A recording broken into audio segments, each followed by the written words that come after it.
Good morning बच्चों। जैसा कि आप सभी को अब पता चल चुका है, हमारे विद्यालय का एक व्हाट्सएप ग्रुप बन चुका है। इस ग्रुप के माध्यम से अब आपको आपके विषयों की पढ़ाई कराई जाएगी। आपको मैं राजनीति विज्ञान पढ़ाऊंगा। तो आज हम कक्षा 12 का राजनीति विज्ञान शुरू करने जा रहे हैं। राजनीति विज्ञान की कक्षा 12 में 2 किताबें हैं। उनमें से हम समकालीन विश्व राजनीति वाली किताब को शुरू कर रहे हैं, जिसका पहला अध्याय है शीत युद्ध का दौर। चैप्टर शुरू करने से पहले मैं आपको कुछ बताना चाहूंगा। प्यारे बच्चों, इस क्लास को आप बिल्कुल उसी तरीके से पढ़ोगे जैसा कि आप विद्यालय में पढ़ते हैं। जैसे नियमित तन्मयता के साथ आप लोग वहां पर ध्यान देकर अपने आप को पढ़ाई के प्रति समर्पित करते हैं, वैसा ही समर्पण आपका यहाँ पर भी रहेगा। अध्यापक आपके सामने नहीं है, इसका मतलब ये नहीं कि आप पढ़ाई में लापरवाही करें। उम्मीद करता हूं आप लोग लापरवाही नहीं करेंगे और अपने अध्यापकों की अनुपस्थिति में भी बहुत अच्छे तरीके से अपनी पढ़ाई को संचालित करेंगे। अब हम अपना चैप्टर शुरू करते हैं और चैप्टर का नाम है शीत युद्ध का दौर। बच्चों, ये शीत युद्ध आखिर ये आया कहां से? ये जो शीत युद्ध हम शब्द देख रहे हैं, इस शीत युद्ध शब्द को प्रचार कहां से मिला, कैसे मिला, इसको समझने के लिए हमें इससे कुछ साल पहले की घटना की ओर दौड़ना पड़ेगा। और वो घटना है द्वितीय विश्व युद्ध। वो घटना है द्वितीय विश्व युद्ध। द्वितीय विश्व युद्ध सन 1939 से 1945 के मध्य हुआ, यानी कि 6-7 साल आपका ये युद्ध चला। इस युद्ध में विश्व के काफी ज्यादा देश शामिल थे। यह युद्ध मुख्यतः यूरोप पर केंद्रित रहा। यह युद्ध मुख्यतः यूरोप पर केंद्रित रहा।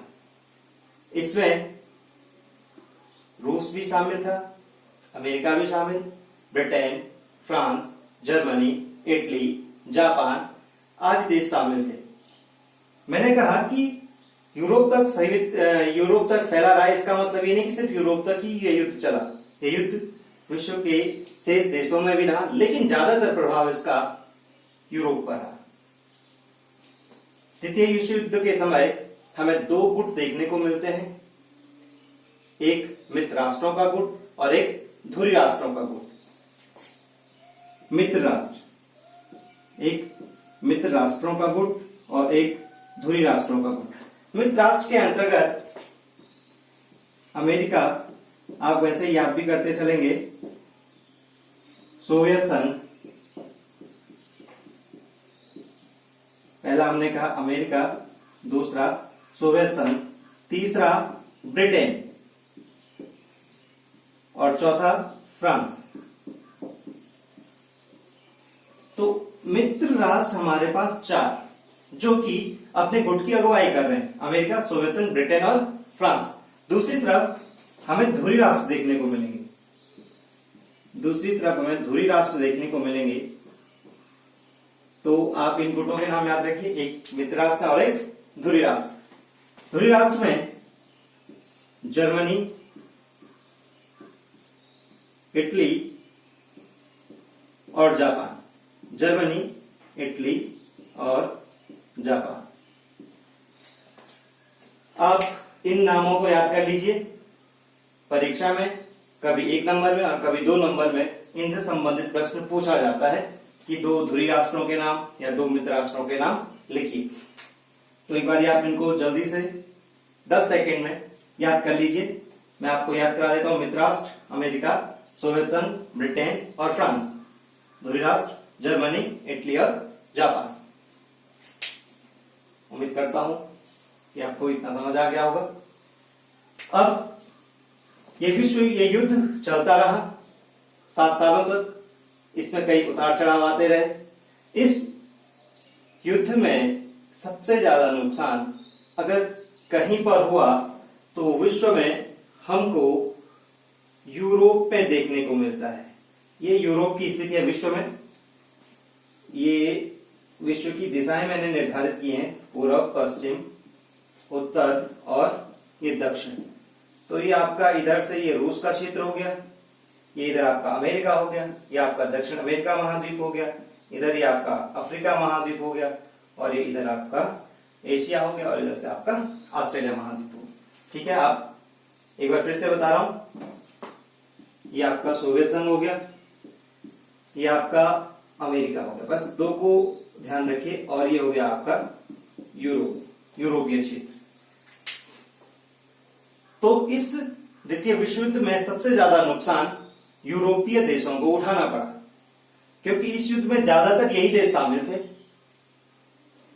इसके अलावा भी ये जो ये युद्ध है, इस युद्ध का विस्तार, इसके अलावा द्वितीय विश्व युद्ध का विस्तार मैं अगर आपको बताऊं, दक्षिण पूर्व एशिया,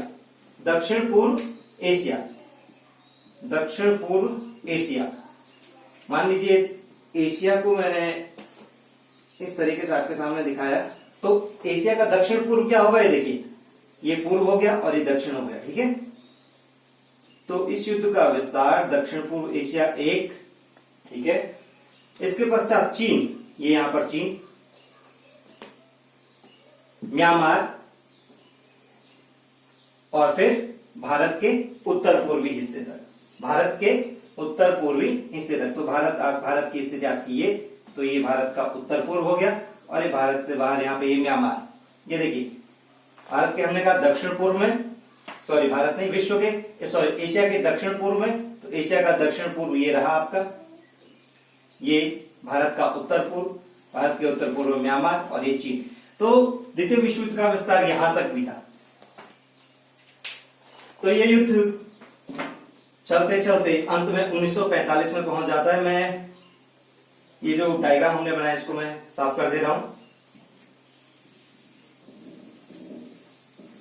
तो 1945 में द्वितीय विश्व युद्ध समाप्त हो जाता है। द्वितीय विश्व युद्ध समाप्त होने के पीछे कौन सी घटना है, तो मैं आपको उस घटना से लिंक करा देता हूं। अमेरिका,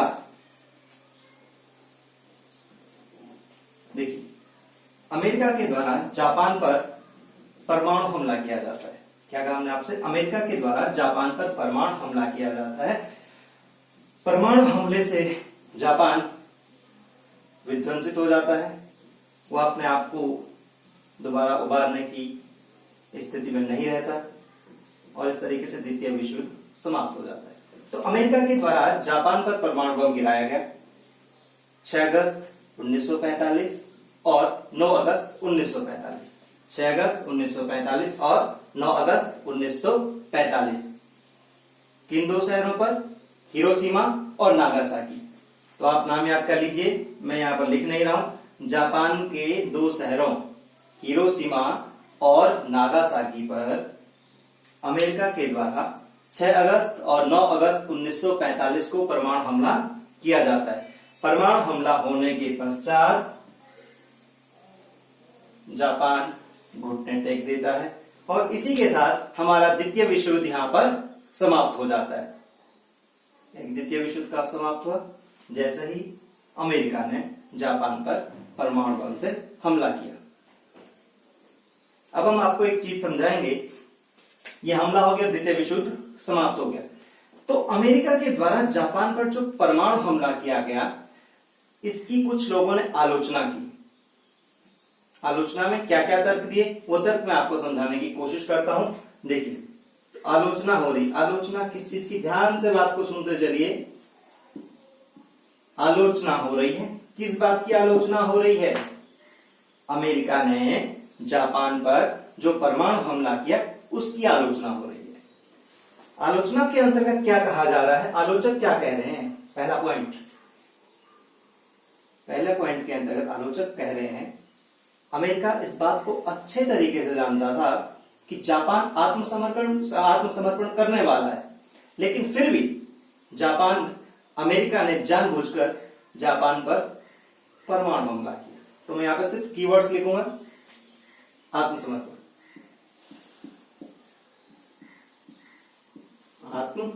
समर्पण। क्या अमेरिका इस बात को अच्छे तरीके से जानता था कि जापान आत्मसमर्पण करने वाला है, लेकिन फिर भी उसने जानबूझकर जापान पर परमाणु हमला किया। यानी कि अमेरिका के द्वारा गैर जिम्मेदारी भरा व्यवहार किया गया। एक पॉइंट। दूसरा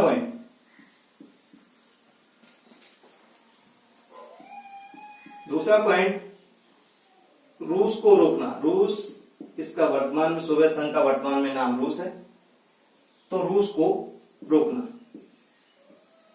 आलोचक कहते हैं अमेरिका सोवियत संघ की बढ़त को रोकना चाहता था। अमेरिका सोवियत संघ की बढ़त को रोकना चाहता था।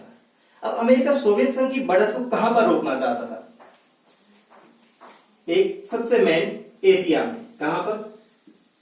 एशिया में। अमेरिका सोवियत संघ की बढ़त को रोकना कहां पर चाहता था? मुख्यतः एशिया में। इसके अलावा लैटिन अमेरिकी देशों और अफ्रीका महाद्वीप की तरफ, लेकिन मुख्यतः कहां पर? एशिया में। किस प्रकार से रोकना चाहता था? आखिर सोवियत संघ अपना कैसा विस्तार कर रहा था? तो सोवियत संघ अपना विस्तार कर रहा था सैन्य विस्तार और राजनीतिक विस्तार।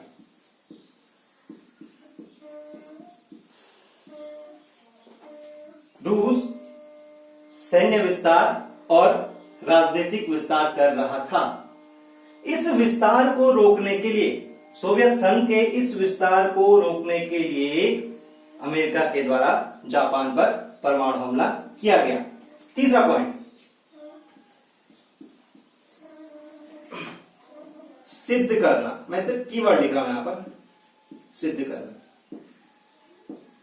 अमेरिका अपनी सर्वश्रेष्ठता को सिद्ध करना चाहता था। अमेरिका अपनी सर्वश्रेष्ठता को सिद्ध करना चाहता था। किसके सामने?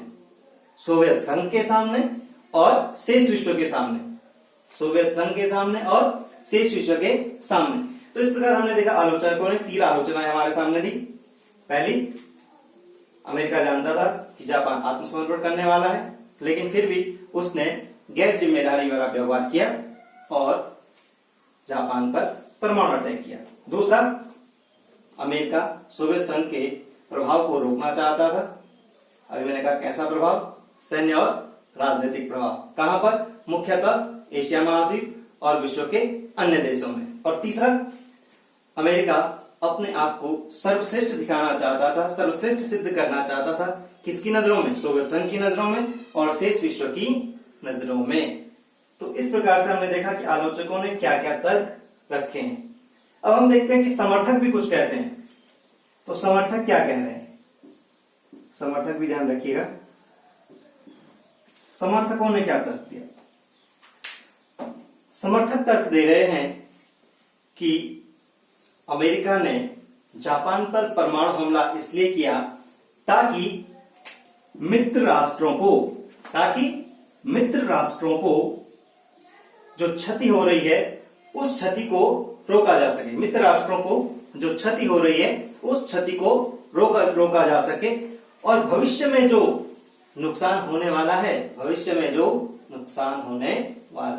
उस नुकसान को और बढ़ने ना दिया जाए। यानी कि समर्थकों का कहना है कि अमेरिका ने जापान पर परमाणु हमला करके कोई भी गलत काम नहीं किया, बल्कि उसने एक नेक काम ही किया कि अपने जो मित्र राष्ट्र हैं उन मित्र राष्ट्रों को एक बहुत भारी भरकम नुकसान से बचा लिया। तो प्यारे बच्चों, इस प्रकार से हमारा ये द्वितीय विश्व युद्ध समाप्त होता है। इस पर आप एक प्रश्न लिखिए, यह आपने घर में करना है। प्रश्न लिखिए। प्रश्न संख्या 1, मित्र राष्ट्र और धुरी राष्ट्रों के नाम लिखिए। मित्र राष्ट्र और धुरी राष्ट्रों के नाम लिखिए।